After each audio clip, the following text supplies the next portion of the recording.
In this session, we'll discuss the next concentration unit, normality. Normality is one of the important unit for basically expressing the concentration. तो normality होता क्या है basically? So normality means one या number of gram equivalent of solute dissolved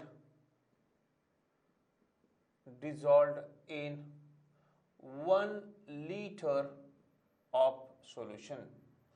इसका मतलब 1 gram equivalent of the solute, जब हम 1 gram equivalent solute को जब हम बेसिकली 1 लीटर सॉल्यूशन में क्या करते हैं, डिसॉल्व करते हैं, तो उस पर्टिकुलर कॉन्सेंट्रेशन को हम कहते हैं नॉर्मलिटी. उसे क्या कहते हैं हम, नॉर्मलिटी. इसका मतलब हम सिंपल कैसे डिराइव करेंगे, नॉर्मलिटी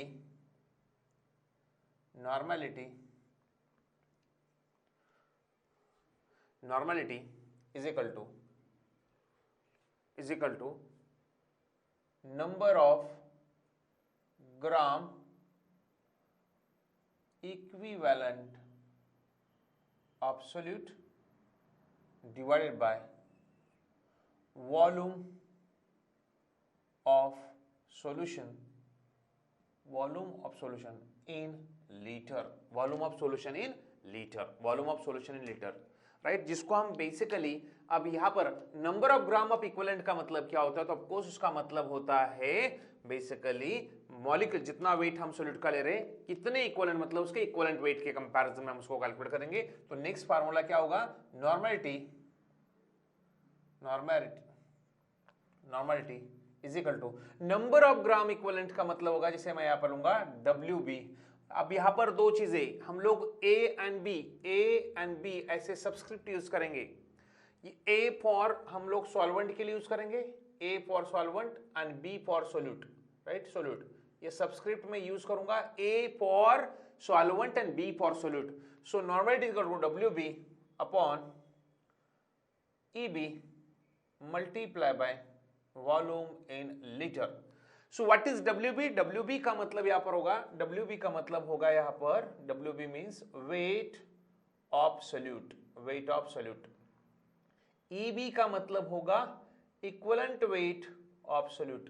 जो हमने कहा ग्राम इक्विवेलेंट का मतलब ये होता है कि कितना gram of solute in that particular equivalent weight, right. चलो ये हो गया, ये फार्मूला हो गया नॉर्मलिटी का. लेकिन यहां पर हमने वॉल्यूम किस में लिया है, लीटर. मैं इसी को कैसे लिख सकता हूं, normality N is equal to WB that is weight of solute multiply by 1000. ये 1000 इसलिए मल्टीप्लाई करना है क्योंकि जो हम वॉल्यूम ले रहे हैं, जरूरी नहीं कि हर बार वॉल्यूम लीटर में दिया रहेगा, वॉल्यूम ml में भी हो सकता है. वॉल्यूम ml में लिया तो अपने फार्मूला यूज करना है, normality is equal to basically weight of solute multiply by 1000 divided by equivalent weight into volume. इसका मतलब सपोज मुझे 1 नॉर्मल सॉल्यूशन बनाना है, तो मैं जैसे एग्जांपल के तौर पे लेता हूं, सपोज मुझे NaOH का एक नॉर्मल सॉल्यूशन बनाना है, तो मैं क्या करूंगा, मैं लूंगा 40 ग्राम NaOH लूंगा और उसको मैं डिसॉल्व करूंगा किसमें, 1 लीटर 1 लीटर सॉल्यूशन में जब डिसॉल्व करूंगा, मतलब जैसे वाटर लिया, 1 लीटर वाटर लिया, उसमें 40 ग्राम NaOH अगर मैंने डाल दिया, तो जो सॉल्यूशन बनेगा वो क्या रहेगा, 1 नॉर्मल सॉल्यूशन रहेगा. अगर वही मुझे 0.1 नॉर्मल का बनाना है तो क्या करना पड़ेगा, 4 ग्राम इन लीटर.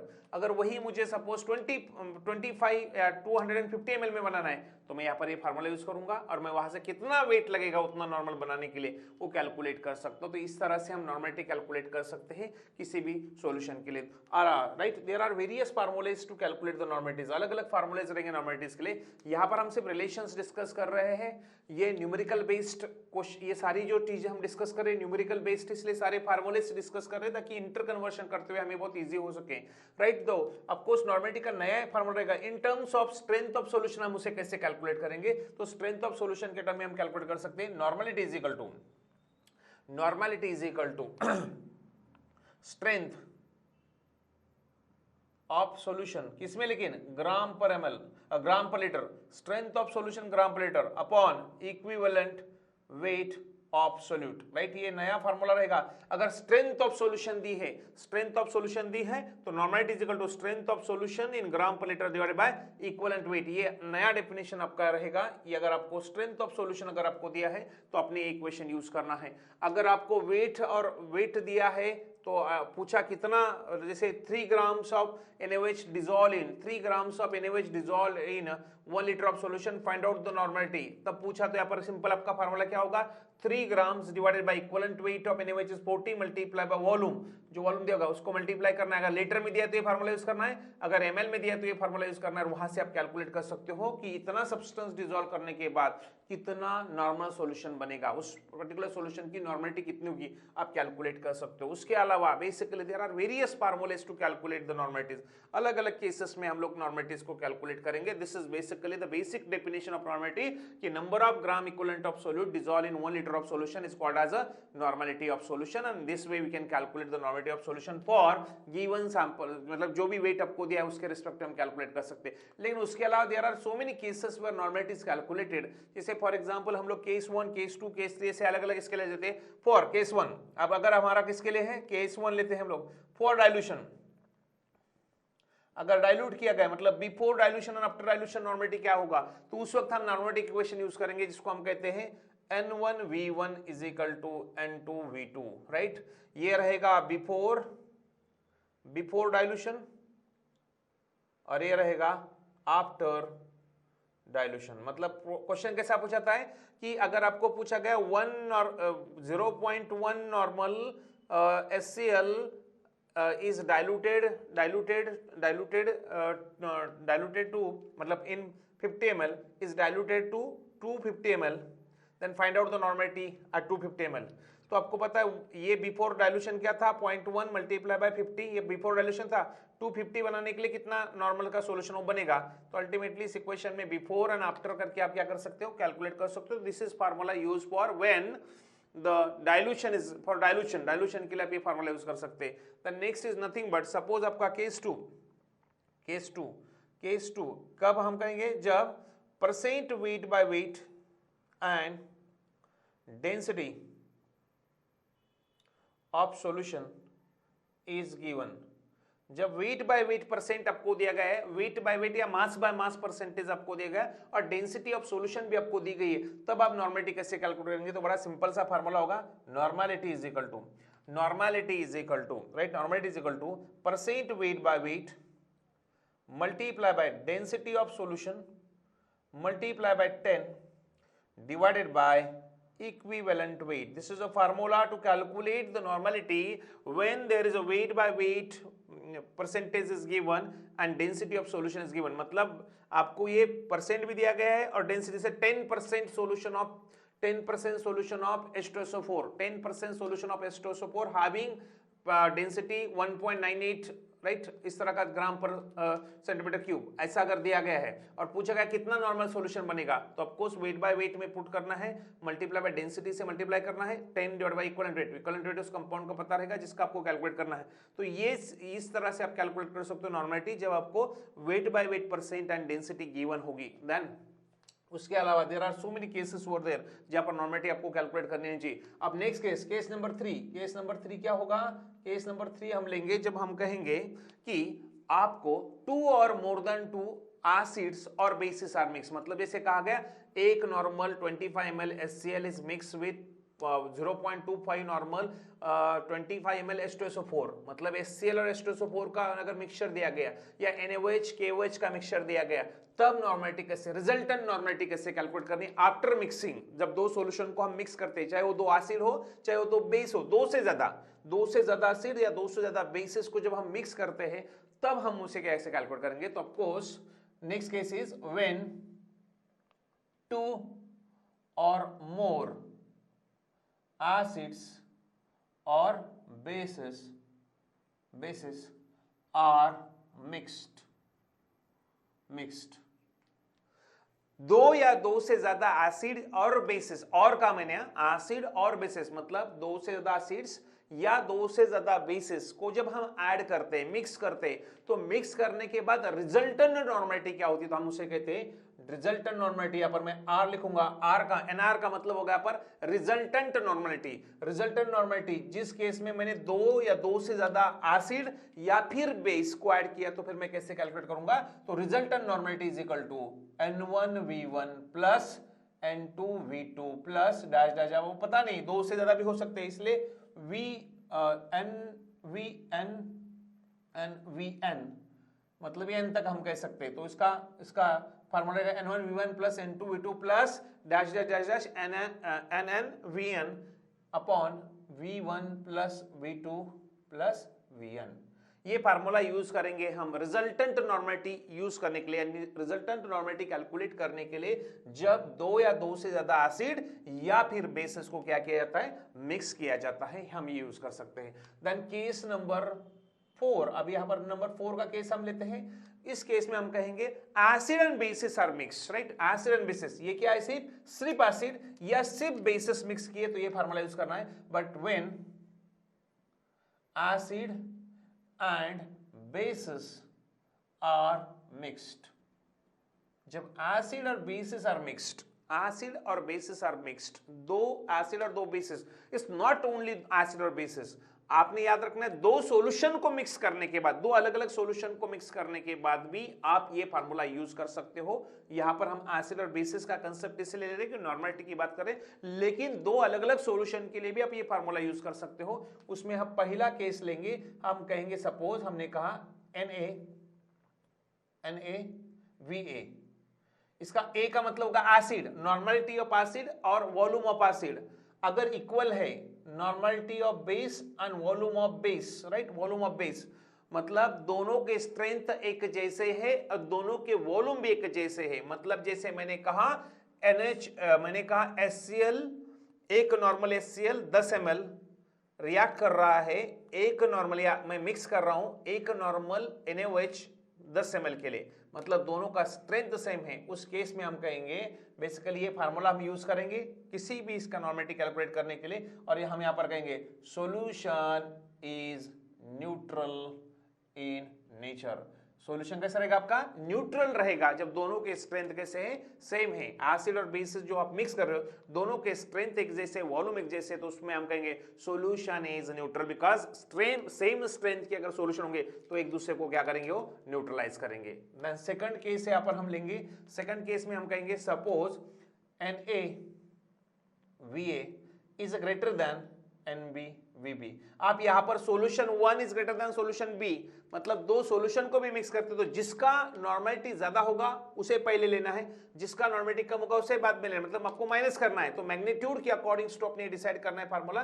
मैं एसिड और बेसिस के रूप में यहां पर एक्सप्लेन कर रहा हूं, लेकिन आप दो डिफरेंट सॉल्यूशन के लिए भी ये फार्मूला क्या कर सकते हैं, यूज कर सकते हैं। तो हमने क्या कहा, normality of acid is more than normality of base, base से नॉर्मेलिटी का ज्यादा एसिड की, तो ऑफकोर्स फार्मूला रिजल्टेंट NR, इसको हम कहेंगे रिजल्टेंट नॉर्मेलिटी। रिजल्टेंट नॉर्मेलिटी क्या बनेगी यहां पर, NaVA minus NbVB divided by VA plus VB, right.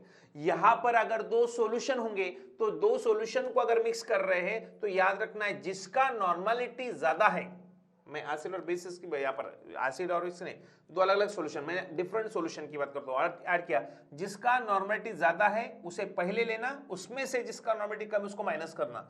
मतलब आप जिसका हाइयर नॉर्मेलिटी है उसमें से लोअर जिसकी कम है नॉर्मेलिटी उसको माइनस करके आप कर सकते हैं। बेसिकली यहाँ पर एसिड बेसिस के लिए मैंने इसलिए ये केस लिया। तो इस केस में क्या होगा, ये फार्मूला रहेगा रिजल्टेंट नॉर्मेलिटी निकालने का, और ऑफकोर्स यहाँ पर सॉल्यूशन का नेचर क्या रहेगा, solution is acidic in nature. यहां पर आपका सॉल्यूशन क्या रहेगा, एसिडिक इन नेचर रहेगा, right. Then of course next is, अब उल्टा करते हैं, normality of base is more than normality of acid, उस केस में हम कहेंगे, उस केस में फार्मूला क्या बनेगा, उस केस में फार्मूला बनेगा resultant normality is equal to, अब क्या रहेगा, NbVB minus NaVA divided by VA plus VB।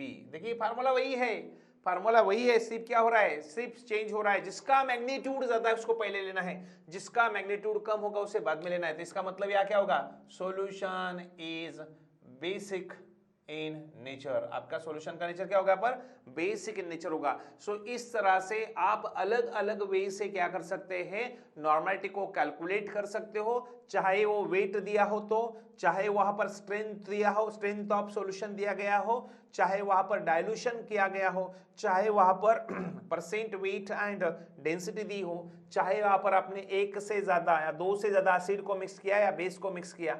अगर आपने एसिड और बेसिस को मिक्स किया, दोनों को मिक्स किया, मतलब न्यूट्रलाइजेशन रिएक्शन की बात अगर करते हैं, तो वहां पर रिजल्टेंट नॉर्मेलिटी इस तरह कैलकुलेट कर सकते हैं। या फिर दो अलग अलग, हम सिंपल केस क्या रख सकते हैं, अगर दो अलग अलग सॉल्यूशन को ऐड किया तो हम कहेंगे resultant normality is equal to V1 N1 V1 minus N2 V2 divided by V1 plus V2। अब इस केस में क्या होगा, N1 V1 is greater than N2 V2।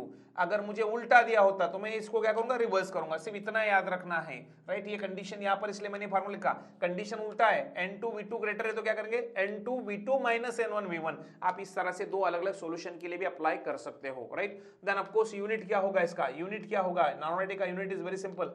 Normality का यूनिट होता है basically gram, gram equivalent per litre. इसको आप लिख सकते हैं ग्राम इक्विवेलेंट लीटर इनवर्स, या इसको आप ऐसा भी लिख सकते हैं ग्राम इक्विवेलेंट डेसीमीटर क्यूब, ऐसा भी लिख सकते हैं, राइट। इस तरह के यूनिट आप लिख सकते हैं। Then normality depends on temperature and volume, because आपने क्या कहा, dissolve in 1 litre of volume, मतलब इस volume function, normality volume function है और वॉल्यूम चेंज होगा। वॉल्यूम चेंज कैसे होता है, कंस्ट्रक्शन एंड बेसिकली सॉल्यूशन में कंस्ट्रक्शन एंड एक्सपांशन हो सकता है, वॉल्यूम बढ़ सकती है, वॉल्यूम कम हो सकता है। वॉल्यूम चेंज अगर होगा, वॉल्यूम चेंज होगा तो इसका मतलब होगा नॉर्मेलिटी भी क्या होगा, चेंज होगा। तो नॉर्मेलिटी इज वॉल्यूम फंक्शन, और टेम्परेचर के साथ नॉर्मेलिटी क्या, टेम्परेचर के साथ वॉल्यूम चेंज होगा तो नॉर्मेलिटी भी क्या होगी, चेंज होगी। तो normality depend upon temperature and volume, दोनों पर भी डिपेंड रहेगा। इसका मतलब जब भी अभी अगर अभी आपने सॉल्यूशन प्रिपेयर किया है, तो जो सॉल्यूशन आप टाइट्रेशन के लिए प्रिपेयर करोगे, चाहे वो एसिड का हो चाहे वो बेस का, उसको आप स्टैंडर्डाइज करते हो। द स्टैंडर्डाइज करने का पर्पस ये होता है क्योंकि आपने जिस वक्त उसे बनाया उस वक्त टेम्परेचर क्या था और वॉल्यूम क्या था, उस रिस्पेक्टिव नॉर्मेलिटी चेंज हो सकती है। मतलब मैंने अगर मॉर्निंग में सॉल्यूशन बनाया और मैं इवनिंग में यूज कर रहा हूं तो उसका नॉर्मेलिटी सेम रहेगा, जरूरी नहीं है, वो जरूरी नहीं, क्योंकि morning to evening temperature change हुआ तो वॉल्यूम भी चेंज होगा। तो इसका मतलब होगा मुझे एट द टाइम मुझे उसे क्या करना पड़ेगा, स्टैंडर्डाइज करना पड़ेगा, बिकॉज उसकी नॉर्मेलिटी डिपेंड रहेगी किस पर, टेम्परेचर एंड वॉल्यूम पर। So it's a temperature and volume dependent, right. Then of course next is very simple, sometime कुछ ऐसे सेंटेंसेस यूज करते हैं, वो बेसिकली वो यूज करते हैं कि नॉर्मल, वन नॉर्मल का मतलब क्या होगा, तो of course one normal is very simple, one normal का मतलब होगा जितना gram divided by one normal. But of course question आता है ऐसा deci normal, deci normal, deci normal का मतलब क्या होता है, डेसी नॉर्मल का मतलब होता है 1/10 नॉर्मल, राइट। मतलब हम इसको ऐसा लिखते हैं नॉर्मल बाय 10, मतलब 10 टू द पावर -1 नॉर्मल, ऐसा भी लिख सकते हैं आप, डेसी नॉर्मल, इसको डेसी नॉर्मल बोलते हैं। देन ऑफ कोर्स दूसरा होता है semi normal, semi normal, semi normal का मतलब होता है, सेमी नॉर्मल सॉल्यूशन कहते हैं कभी कभी, तो याद रखना 1/2n, 1/2n मतलब semi normal, right. Deci normal का मतलब होता है n/10 या 10 to the power -1n is nothing but deci normal. Centi normal, centi normal, normal, centi normal का मतलब क्या रहेगा, इट्स बेसिकली 1 या n/1000, 1/100, n/100, या आप इसको ऐसा भी लिख सकते हैं 10 to the power -2n। Then centi के बाद milli normal, milli normal, milli normal का मतलब होता है n/1000, इसका मतलब लिख सकते हैं आप 10 to the power -3 normal, like this. आप ऐसे इंटर कन्वर्शन, आपको कभी कभी वो प्रॉब्लम होते हैं डेसी नॉर्मल सॉल्यूशन, तो आपको पता होना चाहिए डेसी नॉर्मल मतलब नॉर्मेलिटी डिवाइडेड बाय 10, सेमी मतलब 1/2 नॉर्मल, राइट। इस तरह से आप कैलकुलेट कर सकते हो किसी भी सॉल्यूशन के लिए नॉर्मेलिटी।